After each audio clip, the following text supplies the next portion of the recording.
गया शहर में कानून व्यवस्था की सुस्ती एक बार फिर सवालों के घेरे में है। बोधगया थाना क्षेत्र के वास्तु विहार फेज 4 के समीप जानपुर कॉलोनी में एसएसबी मुख्यालय धनावा के डिप्टी कमांडेंट दुर्गा प्रसाद यादव के घर हुई चोरी ने पुलिस की कार्यशैली पर गंभीर सवाल खड़े कर दिए हैं। 22 नवंबर की रात चोर घर में पीछे की खिड़की तोड़कर अंदर घुसे और अलमीरा से करीब 50 से 55 लाख रुपए के गहने व नकदी लेकर फरार हो गए। हैरानी की बात यह है कि घटना के 17 दिन बीत जाने के बाद भी पुलिस के हाथ पूरी तरह खाली हैं। डिप्टी कमांडेंट भले ही कैमरे पर कुछ नहीं कहते, लेकिन उनकी पत्नी ने पुलिस की कार्यशैली पर खुलकर सवाल खड़ा कर दिया। उन्होंने कहा कि जब एक डिप्टी कमांडेंट का घर ही सुरक्षित नहीं है तो आम लोगों का क्या होगा। घटना के अगले दिन पुलिस अधिकारी जांच करने पहुंचे थे, लेकिन उसके बाद ना तो किसी अधिकारी ने संपर्क किया और ना ही किसी तरह की प्रगति बताई गई। उन्होंने बताया कि पुलिस की चुप्पी और ढीले रवैये को देखते हुए एसएसबी, डीआईजी, आईजी से लेकर मुख्यमंत्री तक को मेल किया गया, लेकिन अब तक कोई ठोस कदम नहीं उठाया गया है। इधर इलाके में पेट्रोलिंग की कमी को भी लेकर डिप्टी कमांडेंट ने चिंता जताई। उनका कहना है कि पुलिस की पेट्रोलिंग बंद जैसी हो गई है, जिसकी वजह से उन्हें मजबूर होकर अपने एसएसबी जवानों से रात में निगरानी करानी पड़ रही है। यह घटना सिर्फ एक चोरी नहीं बल्कि पूरे कानून व्यवस्था तंत्र की कमजोरी को उजागर करती है। लगातार बढ़ती चोरी की वारदातों और पुलिस की नाकामी से आम लोगों में भी असुरक्षा की भावना गहराती जा रही है। 22 तारीख की रात में हमारे घर भीषण चोरी हुई थी, जिसमें कि हमारे सभी प्रकार के गहने और कुछ कैश थे 30-35 हज़ार के लगभग, वो सब चोरी हो गए। और हमारे गहने जो थे वो करीब 50-55 लाख के आसपास के होंगे, वो सब चोरी हो गए थे। कब हुई थी घटना? 22 तारीख की रात में, ऑलमोस्ट 23 कहेंगे उसको, रात में चोरी हुई थी। और जब हम सुबह में जब नहा धोकर पूजा करने के लिए अपना सोचे कि दूसरे रूम में जाके कपड़े चेंज कर ले, तो दरवाज़ा जब खोल रहे हैं तो खुला ही नहीं। फिर मैंने हस्बैंड को बोला कि कोई है क्या अंदर, देखिए ज़रा।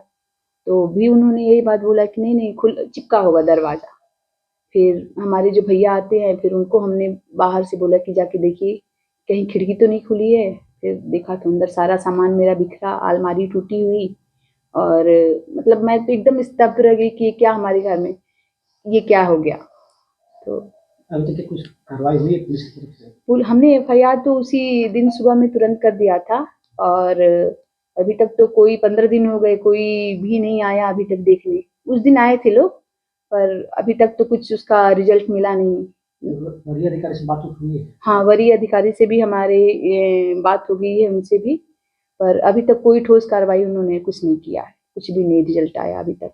और हम तो यही चाहेंगे कि जब भी ऐसा कोई घटना किसी के यहाँ भी घटित हो तो उस पर तुरंत लोग कार्रवाई करें। ऐसे जब हम खुद भी नहीं सुरक्षित है, हमारे हस्बैंड डिप्टी कमांडेंट है एसएसबी में, तो हम ही लोग जब सुरक्षित नहीं है तो आम आदमी कैसे रहेगा सुरक्षित। तो इस पे जल्दी से जल्दी कार्रवाई की जाए, पुलिस से हमारी यही मांग है।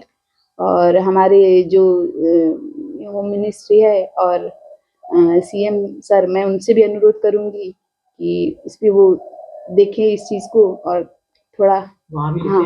हाँ, हमने मेल कर दिया है, अपने सीएम सर को कर दिया है, और अपने डीजीपी ऑफिस और होम मिनिस्ट्री में मेल कर दिया है। क्या लग रहा है कि पुलिस सुस्त है? पुलिस तो बहुत सुस्त है, यही लग रहा है, क्योंकि अभी 15 दिन हो गए इस घटना को घटित हुए और अभी तक किसी ने कुछ भी, यहाँ तक कि कोई पुलिस का एक अधिकारी भी या जो भी कह ले, कोई नहीं आके यहाँ तक देखा। इवन उस दिन डॉग स्क्वाड भी आया था, और वो जहाँ तक जिस गांव की तरफ वो जा रहे थे, तो जहाँ मुझे तो ये लग रहा था कि जब वो गांव में गए तो उनको तो देखना चाहिए ना, कि घर को पूछना चाहिए कि जब यहाँ तक जा रहा है, इस रोड में जा रहा है, तो वहां से उठाना चाहिए किसी को, पर उन्होंने कोई भी कदम नहीं उठाया इस बारे में।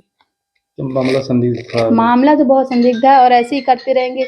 अब तक तो मैंने जितना भी सुना है, उस दिन के बाद से आए दिन कुछ न कुछ सब वीडियोस दिखा रहे हैं, कुछ न कुछ घटनाएं चोरी से संबंधित हो रहे हैं, लेकिन अभी तक कोई भी ये चोर पकड़ा नहीं जा रहा है। तो ये तो बहुत गंभीर मामला है, ऐसी पुलिस हाथ पे हाथ धरे ऐसे नहीं रह सकती ना, कुछ तो उनको करना पड़ेगा।